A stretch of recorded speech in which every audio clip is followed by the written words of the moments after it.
지난번에 원장님께서 네. 그 윤 대통령이 지금 이런 그 위기의 상황을 네. 그 돌파할 수 있는 돌파구를 하나 제시를 해주셨어요. 네. 예. 그 박근혜 전 대통령 이제 평화 특사인데, 예.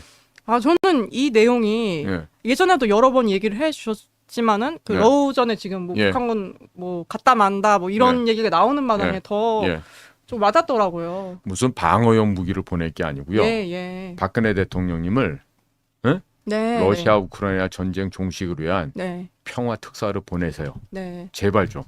응? 그리고 박근혜 대통령이 가잖아요. 네. 박 대통령이 대통령 되고 나서 처음으로 만났던 외국의 국가원수는 블라디미르 푸틴이에요. 그러니까 그리고 블라디미르 푸틴은 네. 박근혜 대통령을 만날 때 아버지 박정희 대통령을 너무나도 존경하고 자기가 거의 말 우상처럼 섬기는 그런 전 세계 인류의 지도 중에 한 사람이 박정희 대통령이란 말이에요. 네.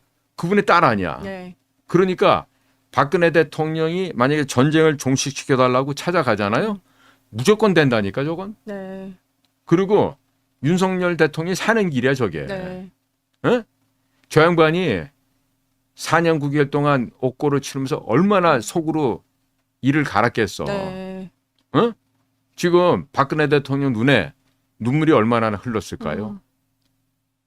그러면 윤석열이, 한동훈, 이원석이, 박영수 이 특검팀은 눈에서 피눈물이 나야 정상인 거야. 네. 인과응보에 그럼 의하면 자업자득이고 인과응보지. 네. 그러면 지금 저게 지금 과거 박 대통령이 현역에 계실 때 지금 기사일 텐데. 예. 에? 자, 통일은 꿈이 아닌 게 맞아. 에? 그리고 저 양반은 진짜로 돈 한 푼 안 먹고 이 나라를 위해서 일을 하셨던 대통령이야. 네. 보기 드물게. 솔직한 얘기로 네. 전두환, 노태우는 똑같이 육사 11기고 같이 대통령 했지만 네. 전두환하고 노태우하고는 돈가루 놓고 비교할 수가 없는 상대예요. 비교할 수 없다고. 왜 그러냐면 하시면, 네. 인간이 갖고 있는 도량의 크기에서도 차이가 너무 나고 네. 그다음에 나중에 노태우가 네. 구공수 그 귀성부대의 여단장으로 됐을 때 전두환 1공수 여단장이 야 태우야 네. 무섭지? 내가 같이 타줬구만. 가갖고 우정의 강화를 낙하산 같이 탔다니까 친구가 무서워도 못 뛸까 봐. 와. 응? 그러니까 전두환은 네. 얼마나 저런 그 훈련을 많이 한 그 야전 군인인지 네. 나중에 화장했을 때 몸에서 사리가 나온 게 아니라 쇠붙이가 이렇게 많이 나왔다는 거 아니야. 응? 그러니까 네. 지금 우리나라가요. 국가적으로 체면도 살고 네. 우리나라 국위도 선양하고 네. 전 세계의 평화를 위한 평화 전도사로서 그 역할을 할 수 있는 사람은 only one person. 박근혜 대통령밖에 없어요. 네. 네? 그러니까 누님을 전직 대통령으로 잘 모셔서 윤석열 입장에서 얘기하는 거예요. 그동안 누님한테 지은 죄 억만분의 1도 갚을지 모르겠지만 누님 죄송하지만 러시아 한번 다녀오시고요. 그다음에 미국 가셔서 트럼프도 한번 만나고 오시고요. 이렇게 해야 돼요. 네. 응? 그러면 우리나라 외교가 산다니까요. 저기 뭐 조태열이나 국정원장 했던 뭐 저 조태용 이런 아저씨도 수준 갖고는 안 돼. 네. 예. 그래서 저도 참 될 수가 없어. 네. 지난주에 그 얘기를 해주신 걸 듣고 또 어떤 분께서는 뭐 이미 정치적인 저게 끝난 그 여 정치인 보낸다고 푸틴이 뭐 만나 주겠냐 뭐 이런 댓글을 다시던데. 그러니까 그 카말라 해리스 대통령 된다고 떠드는 놈들하고 비슷한 수준일 거야. 그런 놈들은. 근데 사실 그건 이제 그 윤 대통령이나 그 얘기도 해주셨지만은 국정원장이 어느 정도의 의지를 갖고 이거를 판을 만들 수 있냐. 그 박근혜 대통령 가서 거기에 좀 달려 있다고 그런 생각이 좀 들더라고요. 그렇죠. 예. 저희가 또 방송 전에도 그러니까 이게 국가가 먼저냐 내가 먼저냐를 따져보면 금방 답이 나와요. 그러니까 국무총리든 외교부 장관이든 아니면 국정원장이 가네. 그 자리에 연연하고 내가 한 달이라도 두 달이라도 밥을 더 먹어야 되겠다 하는 이런 비겁한 놈들은 절대로 이런 일을 안 하고 못 하겠지. 그러나 대한민국 구해야 되겠고 대한민국 국민의 존엄과 생명과 재산을 지켜야 된다. 그게 바로 국가의 종복인 내가 해야 될 일이다. 하면은 대통령 제거 없이도 가겠지. 나라면 난 내가 먼저 가요. 네. 내가 먼저 가서 결과 보고를 하지. 네. 대통령과 가. 내가 이번에 가서 블라디미르 푸틴을 몰래 만나고 왔어요. 네, 네. 그리고 박근혜 대통령 이 얘기를 평화투사 얘기를 하니까 네. 전폭적으로 환영합니다. 네. 보내십시다. 그리고 선거하기 전에 그 바쁘지만 도널드 트럼프 캠프를 찾아가서 뭐 비서실장 누구도 있고 할 거 아니에요. 그럼 찾아가서 만나는 거야. 가서 내가 한국 국정원장인데 이번에 내가 몰래 왔습니다. 그리고 우리도 겉으로 발표는 못하지만 내심 도널드 트럼프가 당선되기를 진심으로 바랍니다. 네. 그러면서 국정원장 쓸 수 있는 돈이 있거든. 가서 애들하고 그냥 오늘 캠프의 사람들 밥이나 사주라면서 탁 그냥 한 500만 불 딱 지어주고 와봐. 네. 한 1000만 불 정도 던져주고 와봐. 1000만 불 해봤자 지금 우리나라에서는 그 큰 돈도 아니에요 이제는. 네. 우리 어렸을 때야 뭐 보국 산업훈장 100만 불 탑, 1000만 불 탑 해가지고 막 상장 주고 그랬는데 네. 요즘은 삼성, LG그룹의 회장님이 쓸 수 있는 돈 그보다 더 많아요. 그러면 가서 아니 국정원장이 그 자리에 앉아갖고 그거 영수증 없이 쓸 수 있는 돈인데 가서 국가를 위해서 쓰면 될 거 아니야. 지가 예를 들어서 내가 500만 불 가서 도네이션 할게요 해놓고 지가 100만 불만 하고 400만 불 또 옛날 놈들처럼 또 하고 또 인마이 포켓 인마이 해버리면 포켓 하면 이제 그건 안 되겠지만 네. 가가지고 돈은 쓰는 것만큼 효과 나오거든요. 응? 네. 그 얼마나 우리나라한테 이득이 많겠냐고요. 네. 저희가 또 방송하기 전에 네.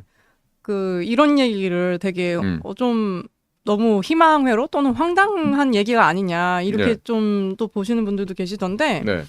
그 얘기를 해주시더라고요. 원장님이 네. 아니 그럼 황장엽 데려올 때는 네. 뭐 우리가 처음부터 뭐 다 될 줄 알고서 네. 했겠냐고 네. 그 얘기를 해주셨는데 네. 그게 맞다는 생각이 들더라고요. 이게 말이 안 되는 것 같아 보여도 그럼요. 시도해서 되게 만드는 거잖아요. 자, 우리가요. 네. 이런 생각을 해보십시다. 자, 예를 들어서 황자입 예를 들어볼게요. 예. 자, 황자입은 평양에 살아. 우리가 직접 못 만나. 네. 자, 근데 평양에 살고 있는데 이 사람은 김일성의 주체 사상을 갖다가 개창한 사람이야. 네. 사상가고 이론가고 혁명가야. 네. 기래? 그런데 딱 전 세계적인 우리의 첩보망을 갖다 돌려다 보니까 이런 일이 어디서 있었네? 이 사람이 내부적으로 오해를 받고 있네? 네. 자, 그럼 이 사람 지금 심적 동요가 있을까? 한번 확인해 볼까? 하면은 그러면 황자입을 만날 수 있는 사람 누가 있을까? 거꾸로 찾아 들어가는 거야. 네, 역으로. 그러다 보면 거기서 생각이 꼬리에 꼬리를 물고 나오죠. 네. 그러다 보니까 황자엽 선생이 최종적으로는 우리나라 북경에 있는 영사관으로 도피를 하고 네. 결국에 나 같은 촌놈이 가서 네. 선생님을 모시고 필리핀 경유해서 이제 한국으로 오게 된단 말이에요. 네. 그러니까 그거를 자 처음 시작 단계에서 평양에 살고 있는 김일성 주체 사상을 시작한 사람인데 저걸 어떻게 배우냔 말이야. 그렇죠. 불가능하지. 네. 그 당시에도 네. 중앙정보부 안정기획부 역사상 네. 최고의 작전이었으니까. 네. 그런데 그거를 우리가 가능하겠단 말이야. 심지어 나 같은 중국 전문가도 우리 옆방 애들이 하는 걸 내가 전혀 몰랐다니까. 네. 나한테는 그냥 안녕생을 깐 거야. 그래놓고 맨날 나한테는 딴소리하고 그래놓고 일 터지고 나니까 네. 야, 너 좀 갔다 와. 수습조로 투입이 돼야 된다. 일은 지네가 쳐놓고 네. 나머지 설거지 나보고 하라고. 네. 뭐 물론 그러니까 우리 동료들이 한 거니까 네. 당연히 동지로서 내가 가는 건 맞겠죠. 네. 그런데 과연 그걸 갖다 처음부터 그냥 가서 자판기 돈 넣으면 딱 커피 한 잔 나오듯이 나오는 게 아니잖아요. 네, 그렇죠. 그러면 많은 변수들이 있을 것이고. 불가능하지? 네. 절대로 안 되지? 그런데 그걸 가능하게 만드는 거야. 네. 그게 바로 우리가 말하는 비밀 공작 사업이라고. 네. 그러니까 난 지금 이번에도 11월 5일 되기 전에 가야 되는데 내가 그런데 안 가지. 못 가지. 우리나라 애들은 어떻게 생각하냐면 야, 양다리 거치다 잘못되면 죽어. 그거 어떻게 해. 그러니까 그 배짱이 없는 거야. 네. 그 나는 그러면 뭔 생각을 갖고 도널드 트럼프가 된다고 얘기했겠냐고. 객관적인 증거 자료를 보면 알잖아요. 썩어 빠진 언론, 뉴욕타임즈, CNN, 워싱턴 포스트 이런 거 안 보고 네. 요즘에 또 이번에 그랬잖아. 제프 베조스라고 아마존 창설자. 그 사람이 소유하는 회사가 워싱턴 포스트 아니요. 야, 워싱턴 포스트도 니네 있잖아. 아무한테도 인도스 하지 마. 신문사에다 명령을 내린 거야. 소유주가. 민주당이고 공화당이고 뭐 지지한다 있다 소리 하지 마. 그랬더니 로스앤젤레스 타임즈 역시 우리는 금년도에 민주당 공화당 어디도 우리 지지 안 해? 이러고 나온 거야. 그다음에 미국 그 저 운수협동조합의 그 운전수 아저씨들 올해는 우리 어디도 지지 안 해? 그 얘기는 벌써부터 민주당한테는 치명적인 해가 된 거란 말이야. 그러면 이러저러 객관적인 요소를 보고 하면 카말라 해리스가 잽이 안 되니까 이거 이번에 완패당한다. 딱 답이 나오거든요. 내가 중국말 전공에서도 영어도 좀 읽을 줄 알거든요. 들리기도 하고요. 그러면 이렇게 들어보면은 아 지금 이런 게 진행 중이구나. 이거 알아야 될 거 아니야. 근데 외무고시 붙고 사법고시 붙은 애들 이거 왜 모를까? 하기야 걔네들 참 사법고시 붙은 애들 영어가 안 된다. 그래서 그런 모양이다. 네. 그래서 박근혜 대통령이 과거에 대통령이실 활동하실 때도 그 굉장히 통일에 그러니까 저 얘기가 똑같은 얘기라도요. 우리가 동북아시아 허브의 역할을 하겠다는 노무현 때는요. 미국 애들이 비웃었어. 러시아 애들도 비웃고. 노무현 대통령 노무현이가 동북아시아의 허브가 돼서 우리가 모든 물류의 중심이 되고 하여튼 뭘 해도 우리가 중심이 되겠다 한 거야. 그러니까 미국 애들이 병신 꼴값하고 있네 그랬다니까. 응? 아주 냉소적인 반응이네요. 니들이 막 어떻게 니들이 허브 역할을 해. 어? 니 분수를 알아야지. 그러니까 분수를 모르고 까부는 거야. 노무현이 특징이 그거 아니야. 우리가 말이야. 민족이 하나가 돼야 되고 말이지. 뭐 어쩌고저쩌고 뭐 14선 하나 평양 가서 또 뭐 지 또 뭐 울컥해가 막 일하고. 그러다가 결국에는 뇌물 받아먹은 그 썩은 애들 때문에 대신 죽음을 당한 거 아니에요. 응? 한심하게 죽은 거지만. 원장님 이제 박통이 그 당시에 친중적인 노선을 타서 그래서 그 탄핵 당시에도 뭐 트럼프 대통령이나 이런 사람들도 미국 대통령이고 우방이긴 하지만 그냥 약간 좀 뭐랄까 방관 내지는 뭐 그렇게 하고 그런 것이다. 좀 이렇게 보는 시각에 대해서는 어떻게 생각하세요? 좀 더 그 국제 정치의 지정학적 측면에서 보면은요. 한반도가 갖고 있는 이 함의가 워낙에 복잡 다양하기 때문에 그때까지만 해도 트럼프 정부였지만 한반도의 통일이나 한반도가 이렇게 남북이 합치거나 이런 것들이 미국의 이익에 맞지 않으면 절대로 할 수가 없는 일입니다. 그런데 바이든 4년을 겪으면서 미국이 많이 약해졌고 미국의 LGBTQ나 동성애나 이런 트랜스젠더가 성행하면서 미국의 사회 풍조가 많이 퇴조되고 그다음에 힘이 빠져버렸어요. 근데 단순하게 박근혜가 전승기념절에 다녀왔기 때문에 미국의 이득에 반했다. 그렇게 볼 수가 있고요. 그 당시에 윤병세라고 하는 외교부 장관이 근 5년 가까이 최장수 외교부장을 하고 그다음에 이번에 국정원장하다 잘려나간 김규현 씨가 국안부실에서 1차장도 하고 2차장도 하고 그랬어요. 박근혜 정부 때. 그러니까 뭐냐면 박근혜 대통령 불행하게 이 외교안보 라인의 참모들이 이 페이퍼워크만 하는 그런 애들이 대통령을 보좌한 거야. 현장이 뭐가 어떻게 돌아가는지 모르고 그런 사람들이 그 직책에 있다 보니까 그 제대로 된 보좌를 못 받으신 거죠. 그러니까 물론 저도 거시적으로 보면 전승기념절에 박 대통령이 가신 거는 그다지 잘한 일이 못 된다고 아니다. 저도 생각해요.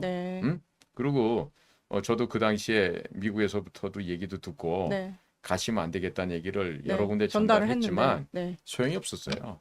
소용이 없었고 뭐 윤병세 씨 같은 경우는 외교부에서 윤병신이라 그랬으니까.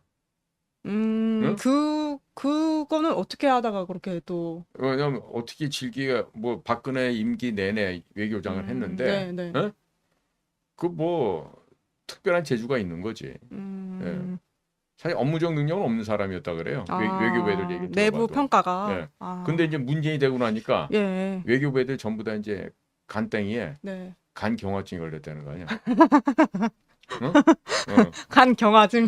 그저 F-35 이러면서 협곡을 그 통역사 출신 애가 네네네. 장관이 되는 바람에 네. 야, 진짜 그 역관일 할 것이 말이야. 어디 그 무식한 게 외교부 장관을 맡긴다고 와서 덥석하냐고. 그냥 뭐 논문 표절에 뭐 애들 뭐 부정 그저 뭐 거주 이전하고 뭐 학교 위장전입하고 네.